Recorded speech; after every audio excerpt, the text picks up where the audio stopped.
Okay, recording is started. So again, welcome everyone. We're recapping the ASTC 2019 conference proceedings specific to COVES. So we thought we would talk briefly just about our presence in the exhibit hall.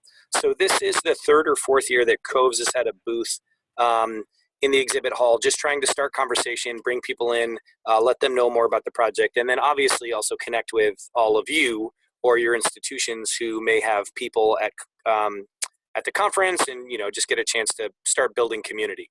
Specifically, what we love to do in the expo hall, if you've been there, is share our stuff. So like information about the project, copies of the aggregate report, candy, which is not our stuff, but it's really important. And we had some really, really good conversations there, not just with individuals like yourselves at institutions interested in COVES, or you specifically and the COVES community, but also with organizations who are really interested in how they can leverage COVES to start learning about their visitors. As just a few quick examples, because we were in Toronto, we were able to connect with the director of the Canadian Association of Science Centers, and they invited us to submit a proposal for next year's conference so that we can start bringing this work more into Canada, specifically so that we can grow that network of science centers in Canada to start doing comparative data analysis.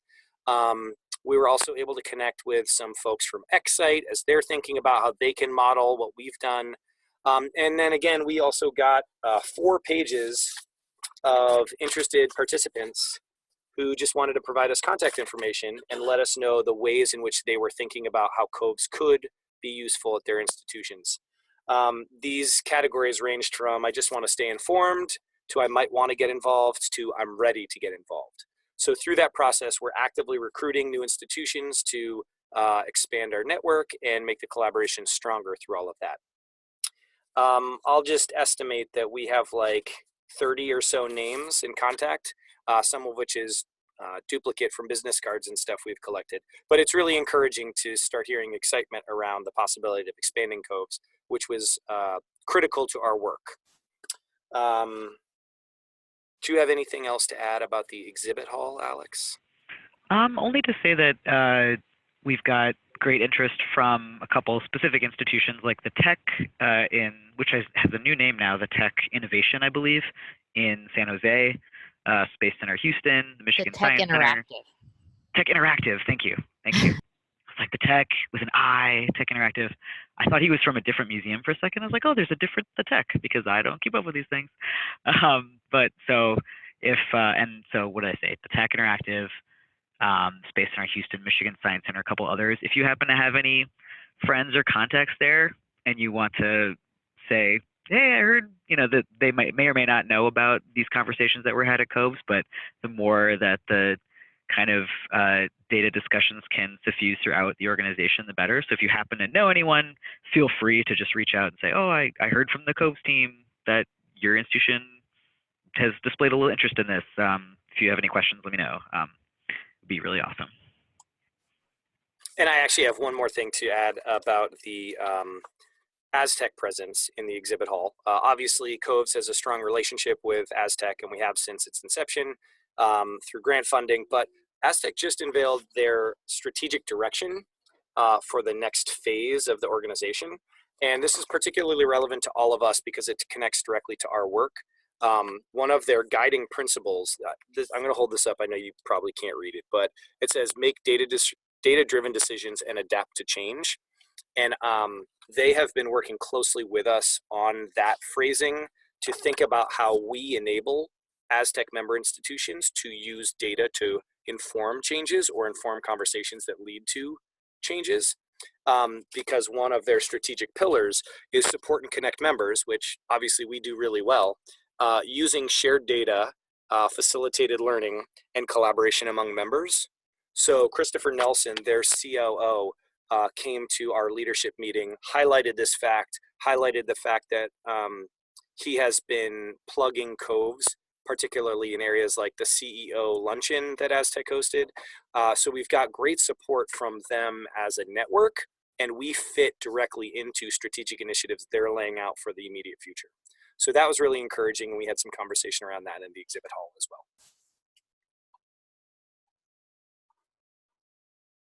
Okay, cool. Let's hop on to exhibit hall. What did we say was next, Alex? Just briefly sharing about the leadership meeting we had on Tuesday.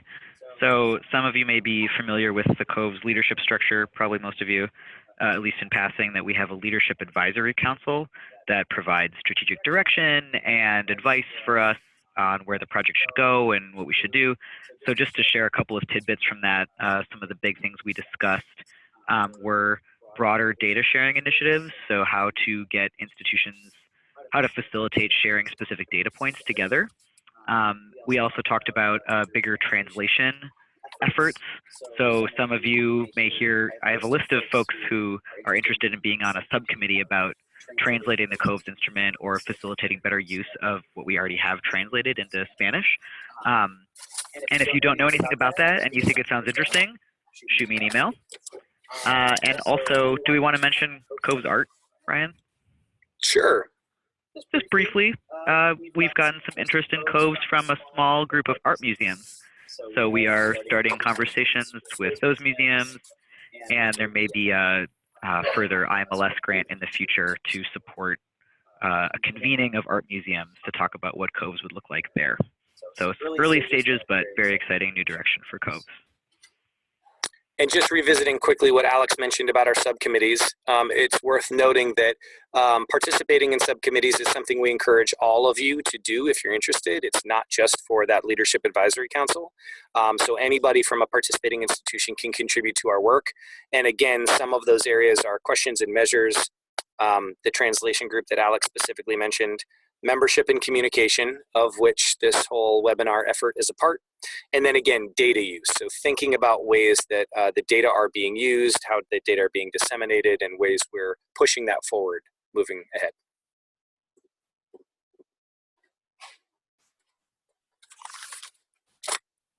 Okay, I think next on our list of share outs, we also had a COVES intensive session. So am I in the right spot, Alex? X's and O's?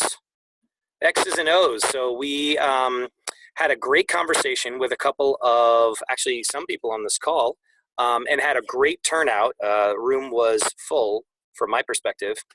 In fact, there were so many presenters on the panel itself, like on the stage, that I was sitting on the stairs and Alex was like sitting in the tiered seating behind them. It was pretty funny.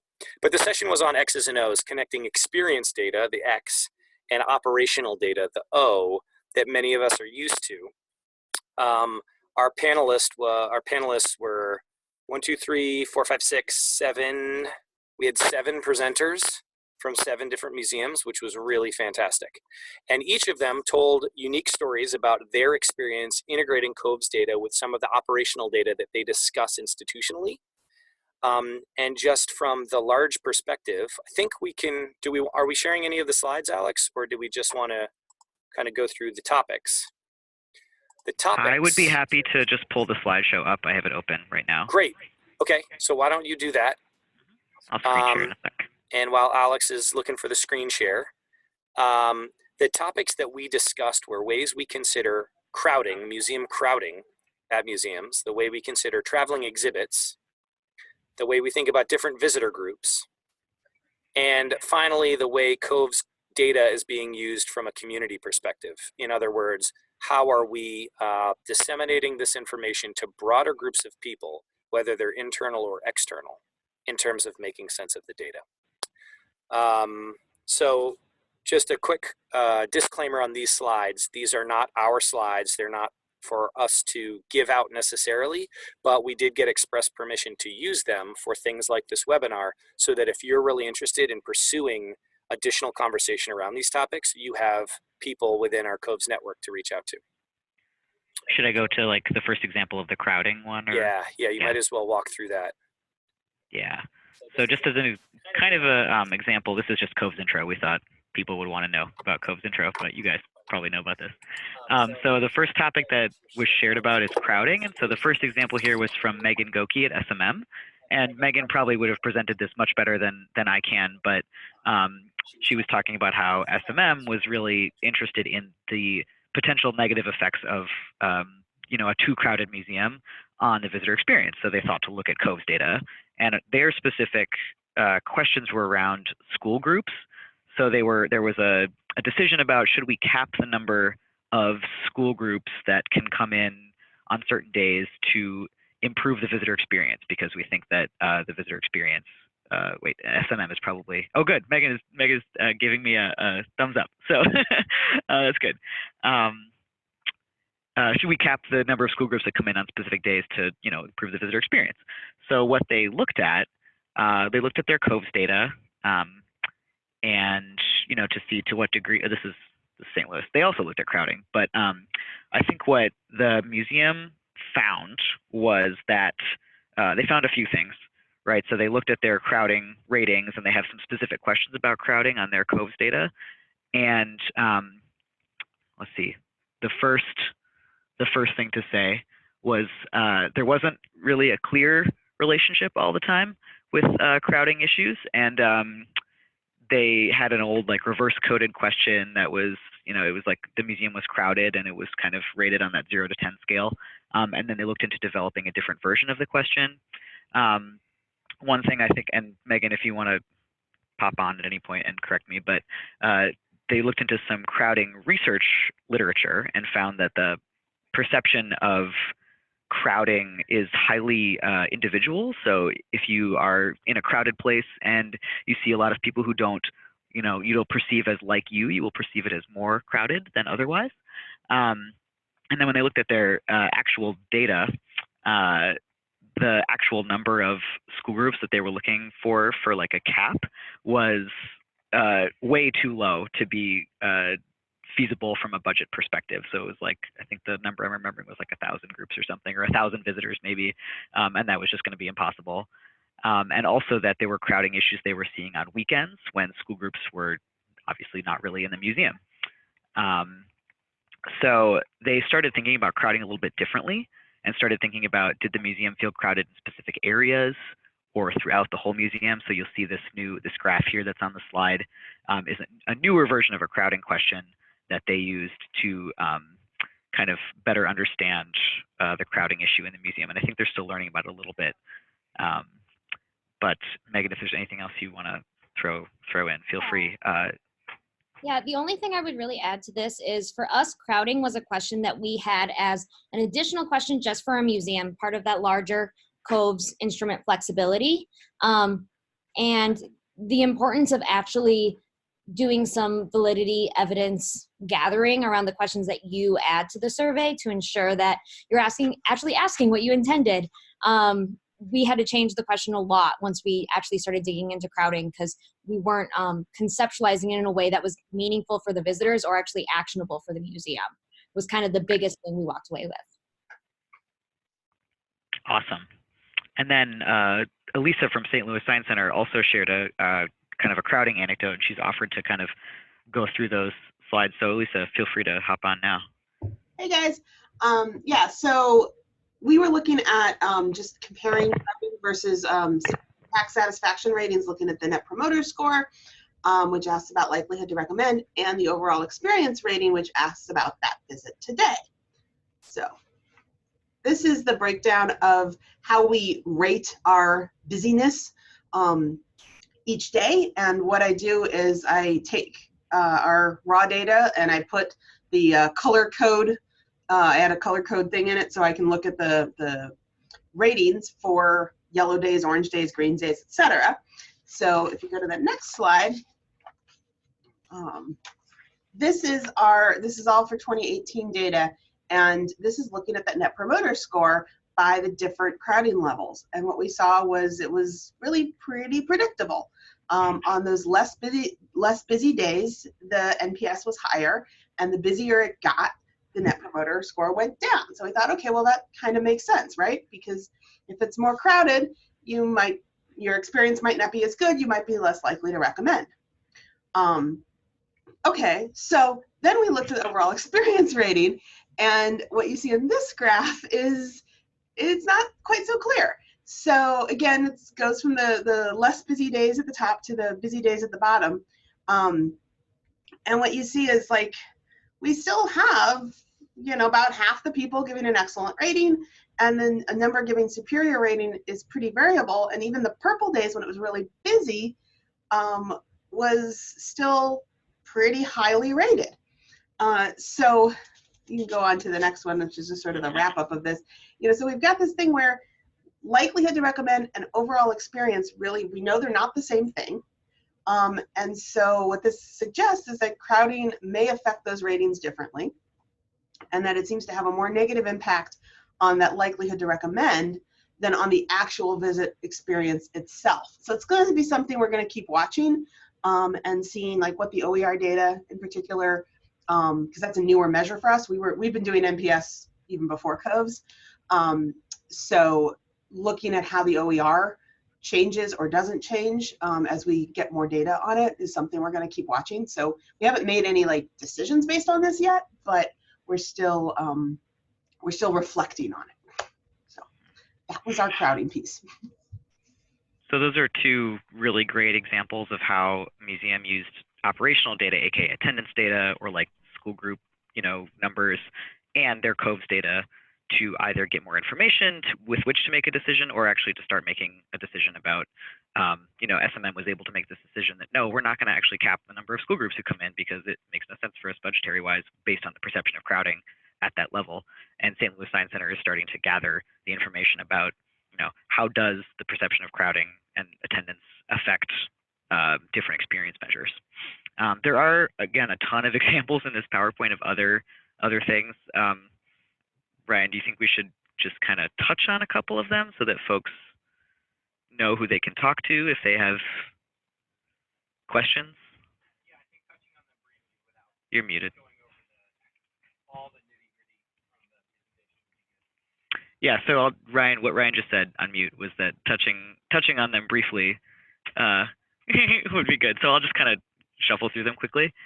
So this was Brett Turner from the New York Hall of Science was talking about their free hour.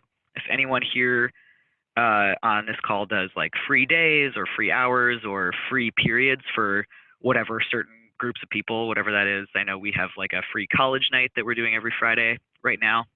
And a lot of other people just do a broadly free hour for everybody, or free days or discounted days. So he was looking at if the free hour demographics differ from non-free hour visitors in terms of things like educational attainment or annual household income, and you'll see that his data was showing that they didn't really. I'll kind of go through the Great Lakes Science Center. Then we're talking about traveling versus in-house exhibits. So if that's a decision that you're looking at your institution right now, or thinking about bringing more or less traveling exhibits versus developing in-house, Great Lakes Science Center is moving to a model of developing more in-house, and they started looking at that in terms of net promoter scores for visitors to a temporary exhibit versus net promoter scores to one they had developed in-house. And while they didn't see actually the net promoter scores they saw for the one they developed in-house were a little bit lower, they're still kind of moving forward with that strategy for some other reasons, but it was a helpful kind of benchmark for them as a starting place. The Museum of Science, we shared some information about how we estimated the revenue that was brought in by not even a traveling exhibit, but a temporary exhibit that we had developed ourselves on a super quick timeline, this trains exhibit. So we used attendance data, and then we saw an attendance bump during that time. And so we're trying to use the COVES data with people who had visited this trains exhibit or who were motivated to visit to see the trains exhibit to kind of do a super rough estimate of the amount of revenue that was raised by the trains exhibit compared to its cost, which was pretty cheap because it was developed really quickly and with a lot of strategies to help it move faster. So that was really helpful for our team. And then Rita from COSI shared a lot of examples about how COSI has been thinking about decisions about temporary exhibits too, and using the COVES data. There were kind of a lot of things in there, but they've been doing an ongoing study of several of their traveling exhibits. So the last 5 that they've had, including this Teenage Mutant Ninja Turtles, was just opened during Aztec.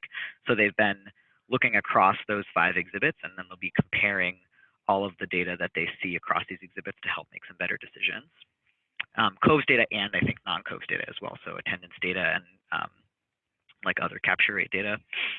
as well as other things. And then we had a panel discussion. Mike at the Discovery Center Museum was talking about the differing experiences with people who had, or the differing experience ratings, like Net Promoter Scores, with people who had gone to certain other experiences at the museum, such as the planetarium show, Tot Spot, their very young children's area, or done a live science demo, and then saying, okay, well, if planetarium show is clearly a really good experience, how can we kind of help more people find planetarium shows, maybe bring more people in? And Brett Turner, again at NYSCI, was using COVES data to say that they should justify not restricting their early childhood audience area for only people who are ages 7 and under, to maybe allow a slightly broader age group to go in there based on the demographics, the child age demographics they were seeing in COVES, and especially looking at like mixed age groups. So people who had an under 7-year-old but also had an over 7-year-old, and not wanting to kind of split up families in that way. And then Elisa, I'll just briefly say that Elisa did some really cool comparisons of St. Louis Science Center's COVES data versus census data. This is something that we really encourage, and we had a lot of discussions about trying to build in more capacity to do that within the COVES group as a whole. And we're trying to think really broadly about that because it's a really cool thing to do. So just comparing what was seen in the St. Louis general public data versus census data to see the demographics of your local community matching your museum or not? And if you break that down in different ways, does it match better or does it match worse? I'll just go through those quickly. So yeah, there was a huge panel, really, so many different examples shared from the panelists. And again, I was worried the stage was going to break because the panel was so big, but we got really good feedback on it. I think it drove a lot of people to the COVES booth. And I'll just add to that several of the institutions, both on this call and elsewhere at the conference, are participating in a network called SMEC, the Science Museum Exhibit Collaborative. SMEC is composed of 10 institutions, 5 of whom are COVES members, and they are now explicitly sharing their COVES data at those meetings in alignment with operational data from temporary exhibits like attendance and revenue and all that kind of stuff, which is really encouraging for us about the ways that extensions beyond our collaboration are getting together to share the data. So that was kind of a big theme of the conference for us, just ways that people are sharing their data explicitly to learn and improve about their practices. Okay, and so any questions on the X's and O's session? You can use the chat feature or just unmute yourself. All right, no questions. So then that brings us to the convening, which is one of our favorite parts of conference every year. Thanks, Orlando. You got a lot of good recognition from Dan, who came to several of these events, so kudos to you as well. But the convening is one of our favorite parts of ASTC every year because that's when we get to connect with you all or a broader group of COVES individuals in person. And we try and make it fun, but it's really just about extending our community and learning from one another. So Alex and I kind of give this 5 to 10 minute orientation of how we'd like to use the time, and then kind of turn it over to the discussions that arise. To give you a sense of what it was like if you weren't there, I counted 30 people in the room, which is pretty cool, 30 individuals of like a webinar like this, but in person, spanning 20 institutions. So for us, considering last year's aggregate report only had 21 institutions, but our network's up to 30, we had really good representation. We had the chance for some fun at the beginning, mostly because not all the equipment was set up and we didn't have enough chairs, but there was still food. And so people just kind of chilled out for a bit. And then once we got going, we were able to introduce the aggregate report, which we will do in just a few minutes. And then segue that into specific conversations around a couple of critical areas that COVES has been working on and probably will be working on for a long time as different institutions come into the network, and some are struggling with some early onboarding issues, and some are dealing with just grappling the basics of the data, and then advanced users are thinking about extending that and pushing the data and thinking about ways that they can turn that into brilliant, fancy analyses or, you know, get grant funding to do cool stuff. So specifically, where is the little summary that we started typing up?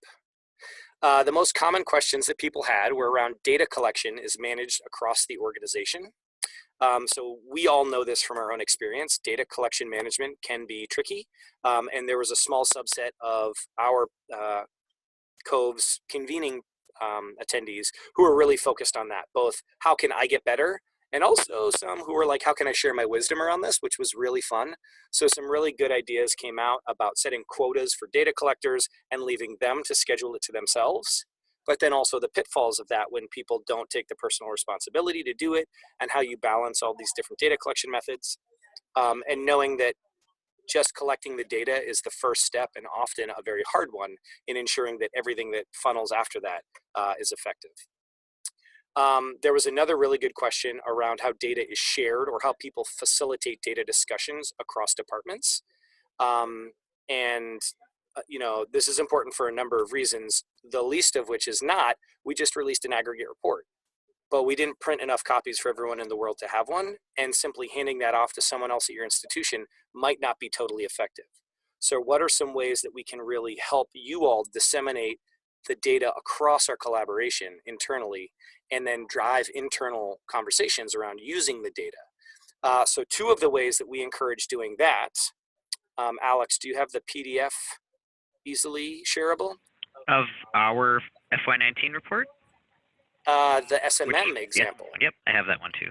Cool. So Alex is going to pull up an example, and while he's screen sharing, and Megan, you know, jump in, but we got permission from SMM to show you something they worked on last year and are working on this year as well, where they manually edit the PDF file for the aggregate report by inserting their data points. So you can look at this across literally any one of the pages, depending on how much institutional priority is given in places, or, you know, where you want to lead the discussion. But here you can see SMM has just put in their specific data into the PDF and can now share this across the institution with museum leaders, with floor staff, with anyone, if it's around the audience specifically, or around performance metrics like Net Promoter Score or overall experience rating. And so this is one tactic if you want to just take advantage of a print report idea and start sharing. Oh, great. So Megan is chiming in. We added our numbers wherever our numbers were quite different. So the context then would be every place you don't see SMM numbers were basically the same, but here are some areas that are different, and maybe why are we different, or great, we're doing different.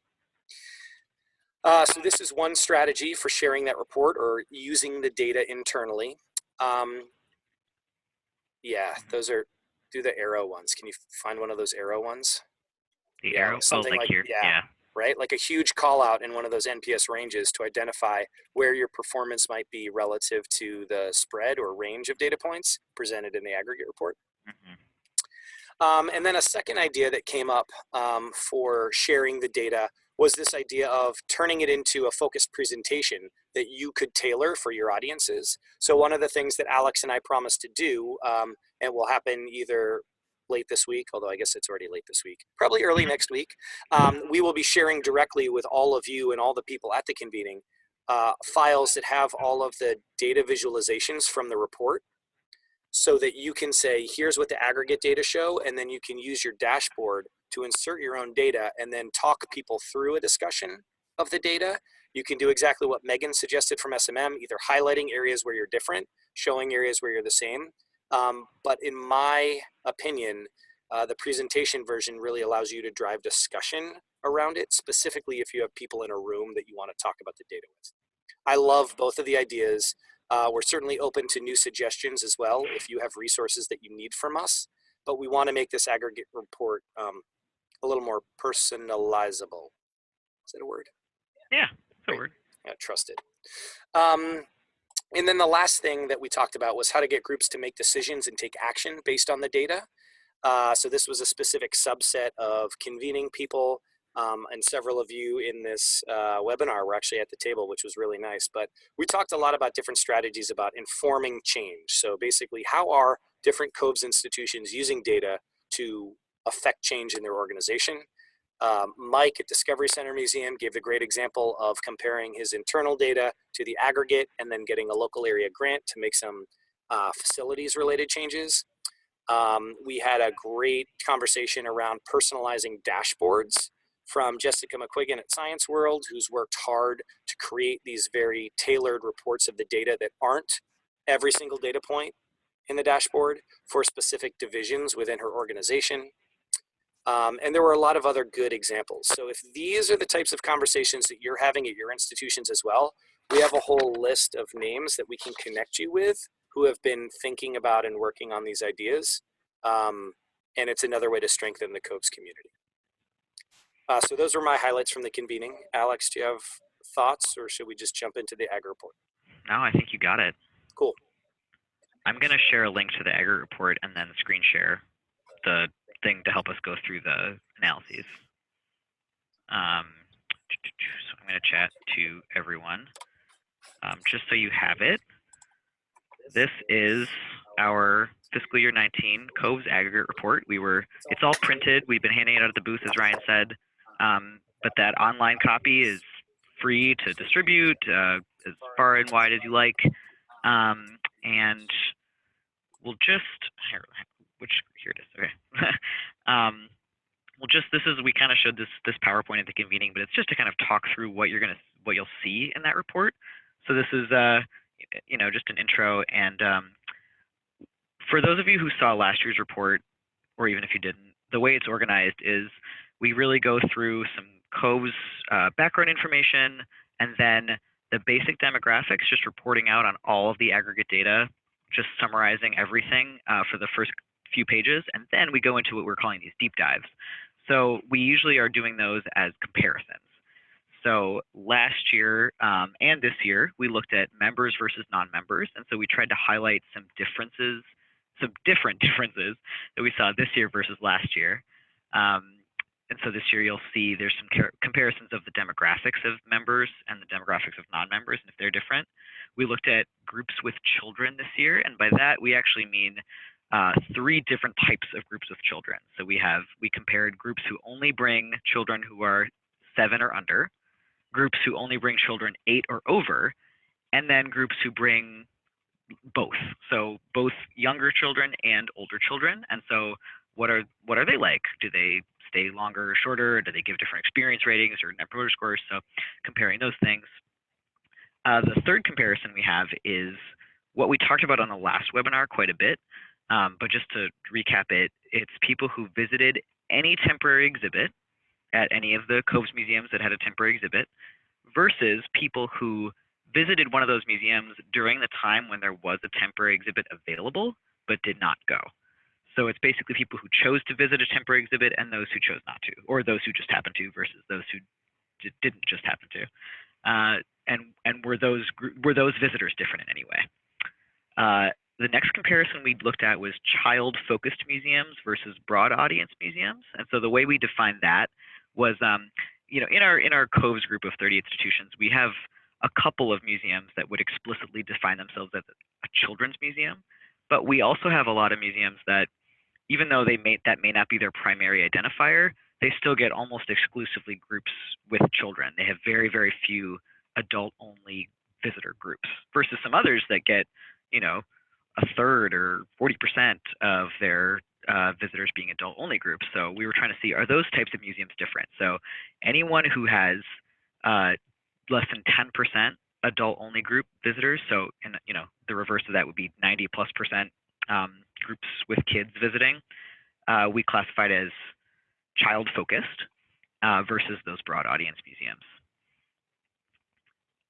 So SMM is asking us, how do we choose which deep dives to do? So part of what we did last year, and then again this year, was basically reaching out to the Leadership Advisory Council and saying, asking them to help us prioritize which things are the most important, and also reaching out to the broader membership. So, and then we knew this year that one group we wanted to combine was the last comparison was FY18 versus FY19 because it's the second year of data, so we wanted to compare this year to last year.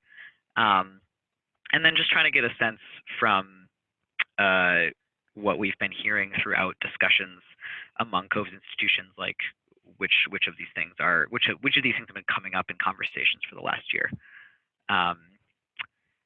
And another commonality between this year's report and last year's was we looked at large, medium, and small institutions last year and compared them again this year. We tried to highlight a couple different data points, and then we also looked at FY18 versus FY19. I'm trying to read the second part of SM's question. Did you do these deep dives with other groups, i.e. educational attainment, but the data wasn't different between groups? So Ryan, help me remember a little bit.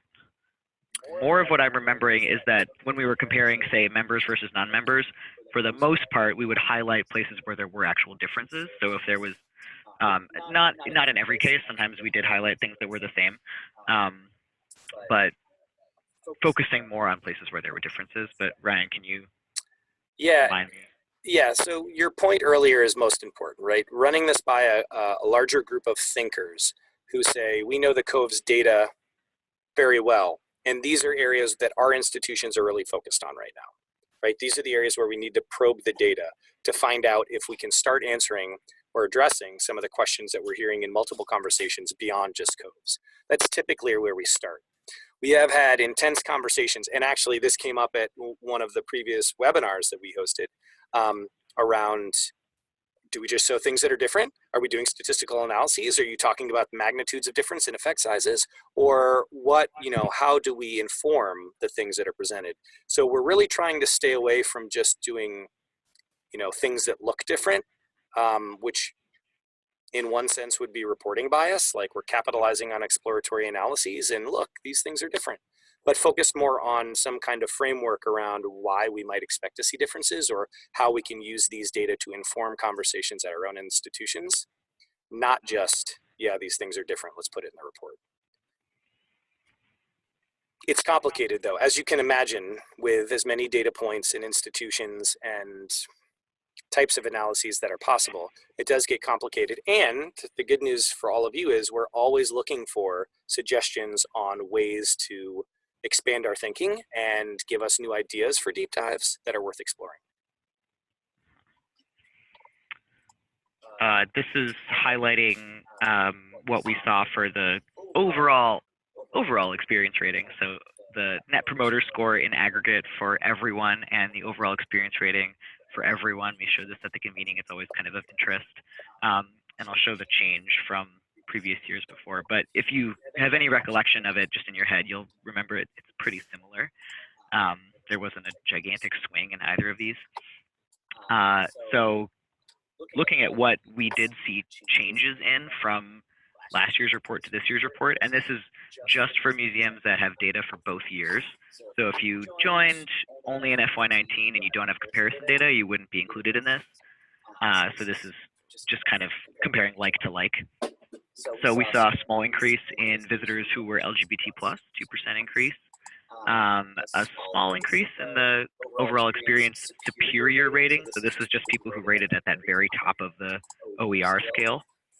A small decrease in membership percentage, and then a small increase in adult-only groups this year. And then kind of an even more interesting thing we wanted to highlight, or not more interesting, but I guess adding another layer, is if you look at the net promoter scores. So the big thick gray line in the middle is the median NPS. So in FY18, it was 71.5. And in FY19, it was 71.3, which is functionally the same thing. But if you look at every individual institution's FY18 versus FY19, again, if they have one for FY18 and they have one for FY19, they were all over the place. So some people's mostly stayed pretty similar. Some people's went way up. Some people's went down by just as much as other people's went up, which really for us led to, and every time we do this report, this comes to the front, but it's sort of thinking about when you're looking at aggregate data, what does it reveal and what does it actually conceal? So this kind of, double layered investigation of the aggregate data is super interesting to us, and we'd love to be able to do it further with even more data points. And also kind of using that as a jumping off point for greater data sharing between museums.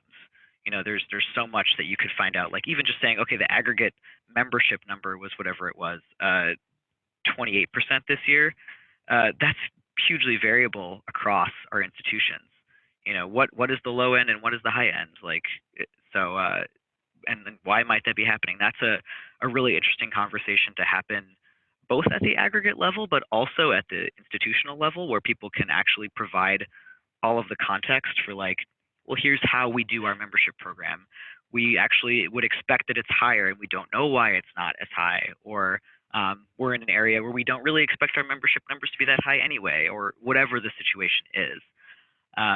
So we want to be able to facilitate people to use the COVES data more in those conversations, and sort of this type of format. So looking at the aggregate differences and then all of the individual differences is one way that we can do that. Of course, these are all anonymized right now, but when institutions are sharing with each other, they don't have to be. And in addition to just knowing which museum it is, there's additional context that can be shared, which, as came up in many of our discussions, is absolutely critical.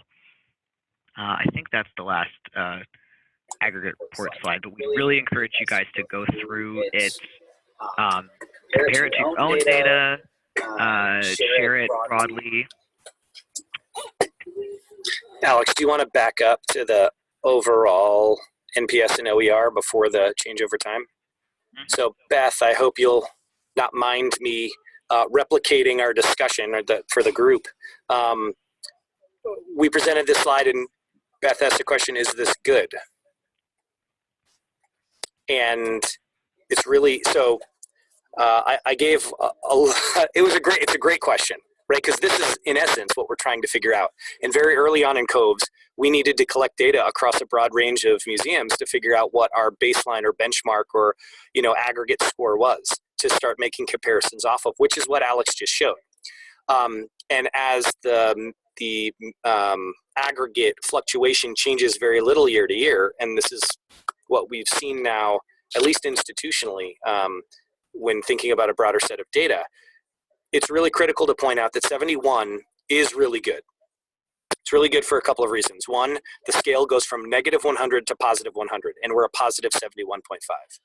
Two, the other benchmarks that we looked at for Net Promoter Score are all in other industries, and other industries have different ways of operating, different needs of being, if you will. Comcast is a great example, because if you live in an area where you only have one TV or internet provider and you're locked into them and they stink, those types of industries have negative Net Promoter Scores. Other industries like retail typically have like high 40s as a benchmark, and we're in the 70s, but we know that that's biased towards people who choose to come here. So interpreting the data is a little different, but thinking about where you are in relation to that and where you are in relation to yourself over time is really critical. And context plays a big part, and we understand that.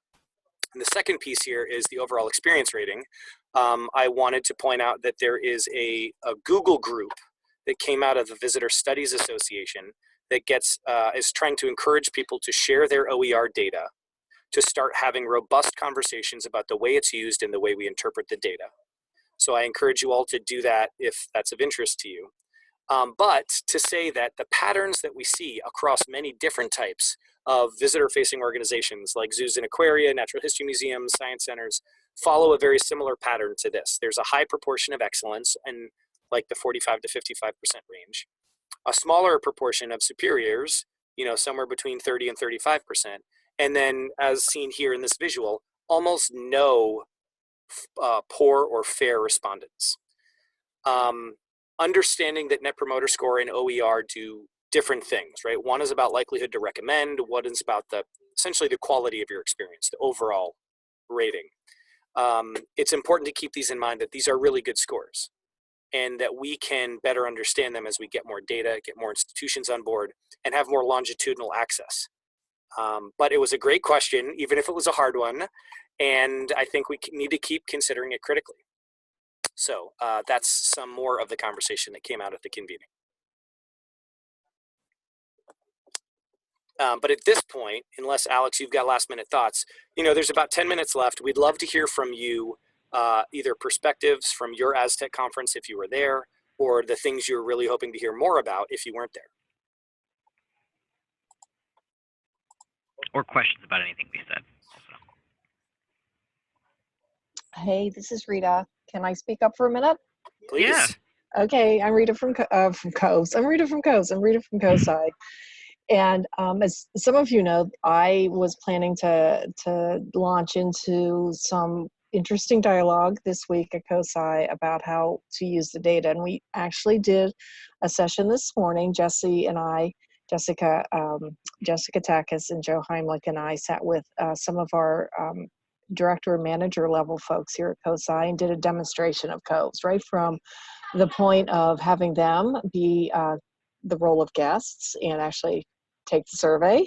And then we walked through the database with them, and it was a fantastic experience. I had originally invited some VPs to the meeting. None of them could make it, but it was much better having managers and directors in the room. They were much more engaged, very excited they all heard of this and they knew about it, but they didn't really get it until they experienced it.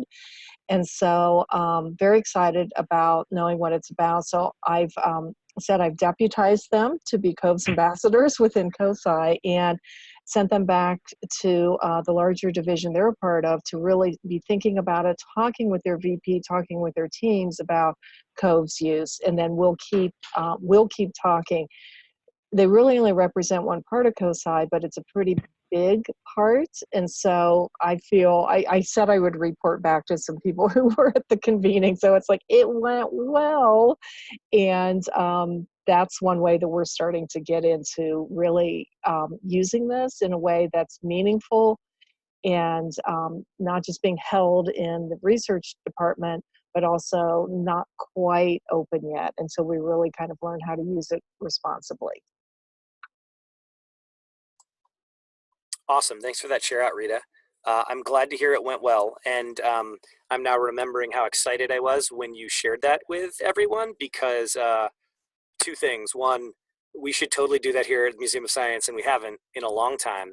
And two, for those of you who are thinking about ways to get more people familiar with COVES, this is a great example of a strategy that's easily implemented in the sense that everyone's survey has that test button option. So you can literally have one of your senior VPs or leading decision makers in the institution take the COVES survey from the perspective of a visitor to get a sense of the types of data you collect without just throwing data at them. And that's a good way to kind of help them contextualize all of the things that you and we all collectively do on an ongoing basis to provide them, or all of us, with this rich resource to help inform decision making. So I think that's a great strategy, and I'm glad to hear it went well. Does anyone else have some thoughts, questions, ideas, funny anecdotes?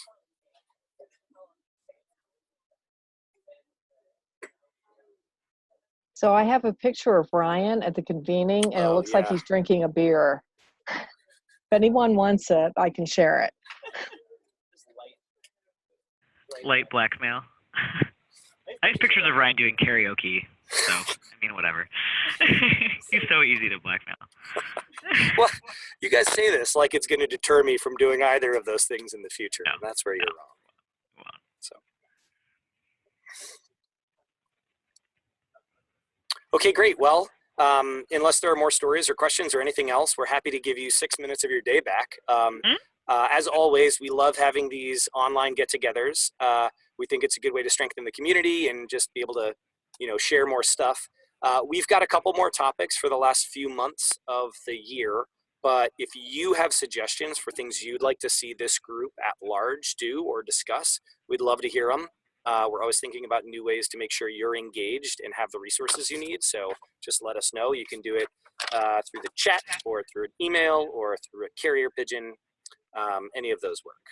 But and we'll also likely be doing more of the less structured ones where it's just time for people to chat and share issues. I think the convening was, it's really valuable. And so just there were a lot of people who said, where does the conversation happen when not at Aztec. And so I think we're going to keep facilitating ways for all of you to chat with each other and problem solve and learn more about each other. Sweet.